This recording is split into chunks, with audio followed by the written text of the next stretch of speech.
बेहतर व अच्छी संस्था वही होती है जो समाज व देश के लिए कुछ बेहतर करे। हम बात कर रहे हैं बोधिसत्व सामाजिक सुधार एवं विकास समिति मथुरा के बारे में, जो लगातार गरीब बच्चों को उनकी शिक्षा के लिए प्रयास कर रही है ताकि वो पढ़ें और किसी भी कीमत पर उनकी पढ़ाई रुकनी नहीं चाहिए। संस्था के संस्थापक चेयरमैन अशोक कुमार भूकेश अलग अलग मंचों से लगातार इस बात की तौकीर कर रहे हैं, बात के लिए कह रहे हैं कि हम किसी भी सूरत में बच्चों को पढ़ाई से वंचित नहीं होने देंगे।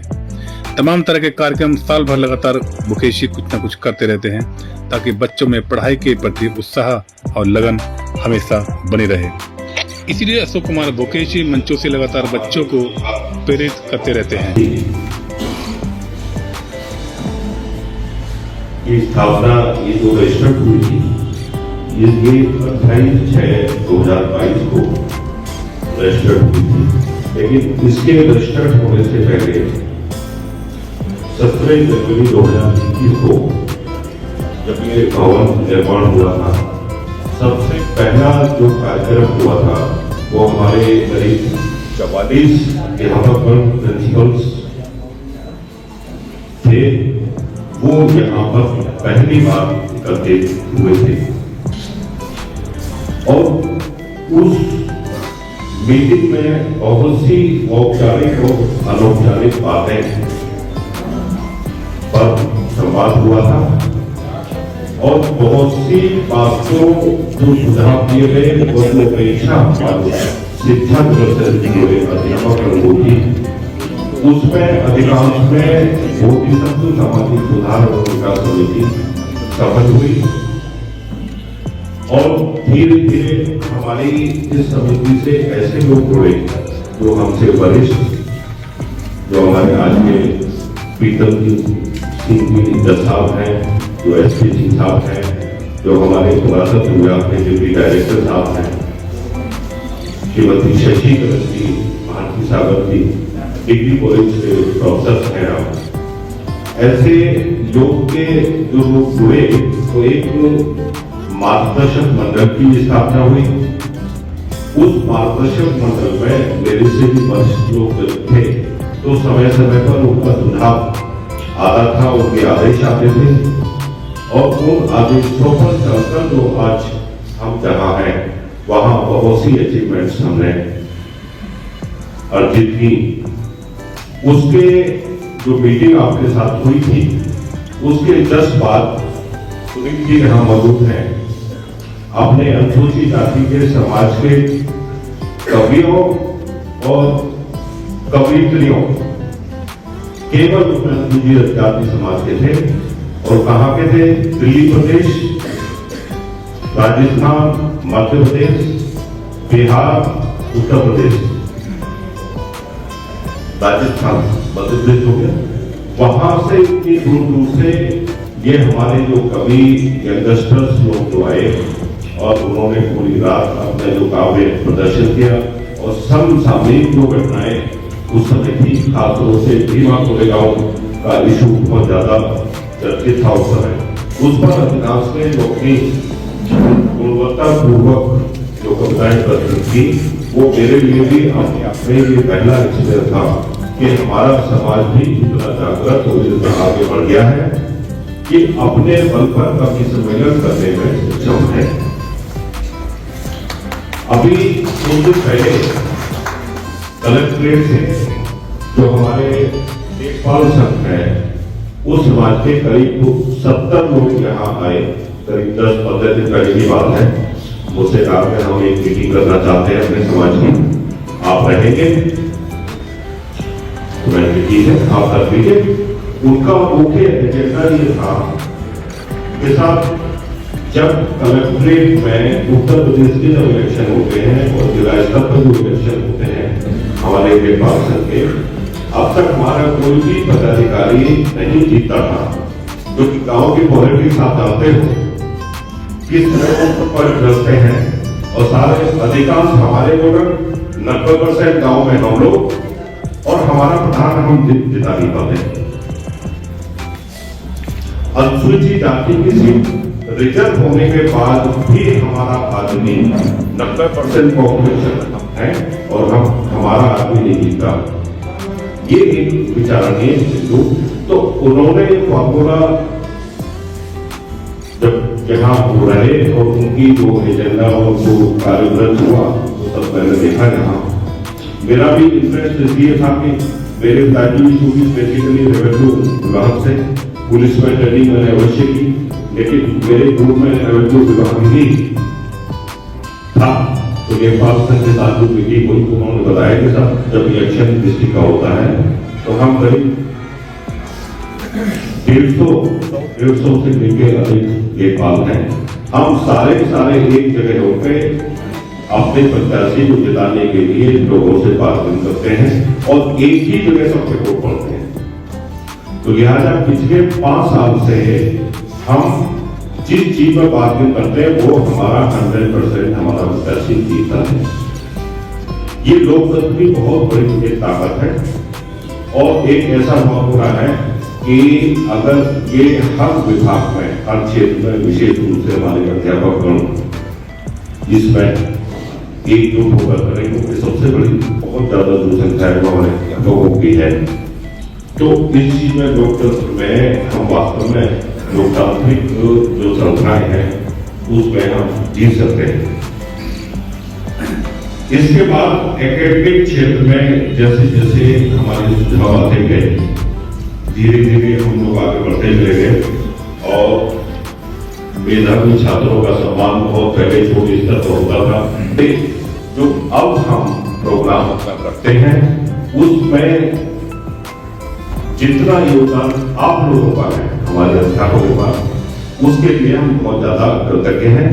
मोदी सरकार सामाजिक सुधार समिति आपका सम्मान इसीलिए कर रही है कि आपने हमें बच्चों से जोड़ा, समाज से जोड़ा। तो आपके बिना योगदान के हम इसमें कुछ नहीं कर सकते।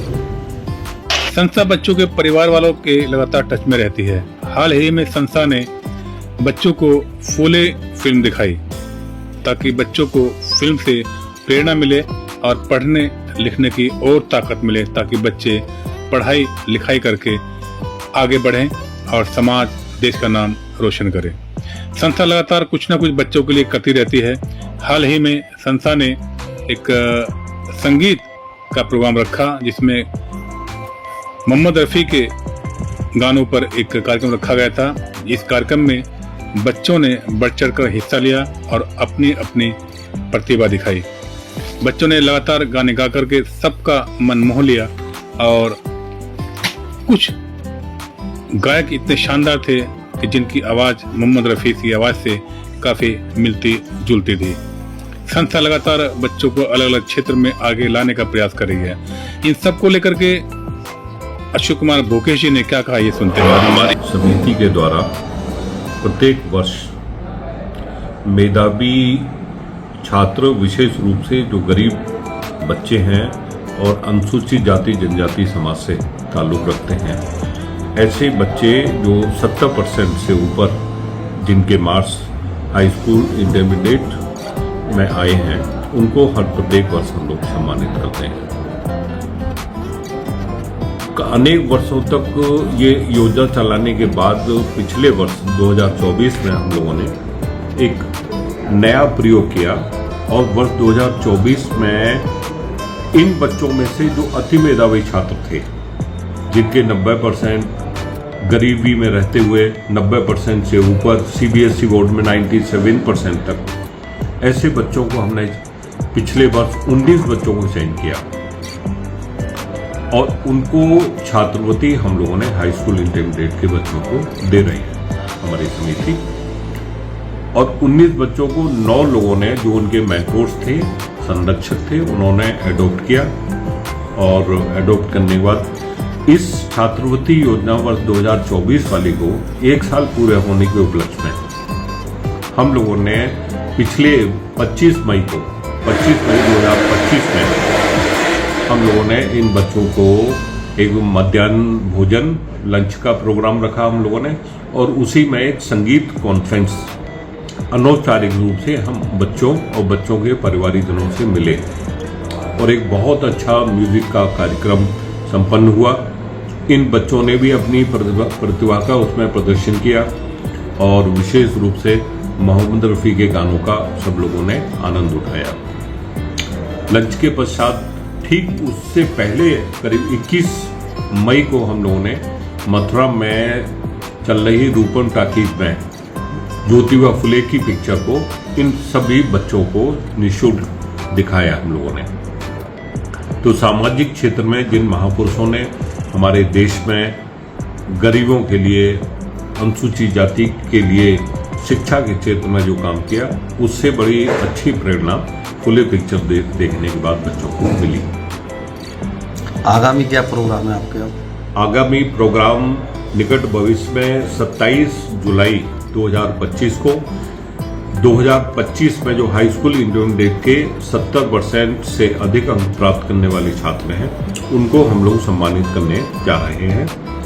और इस बार वर्ष 2024 में तो 19 बच्चों को हमने चयनित किया था स्कॉलरशिप के लिए। इस बार ऐसे संरक्षक और मिल गए हमको, जो अब 30 बच्चों को हम स्कॉलरशिप प्रदान करेंगे। 15 बच्चे हाई स्कूल के और 15 बच्चे इंटरमीडिएट के, अनुसूचित जाति समाज के, उनको हम लोग एडॉप्ट करेंगे।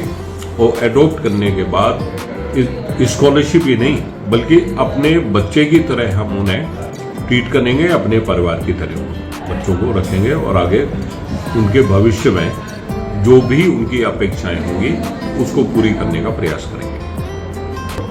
वर्ष 2025 में अब तक हमारे पास लगभग 250 प्रार्थना पत्र आ चुके हैं।